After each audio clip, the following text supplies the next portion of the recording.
This morning we have Urus and Iwas. Urus the ox, the wild ox, and Iwas the horse rune. Um,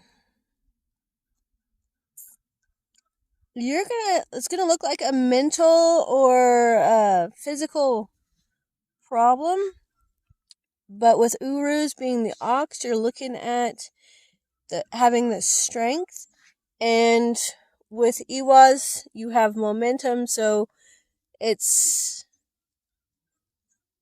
it's gonna be fine. It's gonna carry right through, and whatever thought process or whatever adjustments need to be done, you've already got it, and you already know what to do. So it's gonna be kind of like a little hiccup, for lack of a better word. Nothing too spicy, nothing too crazy.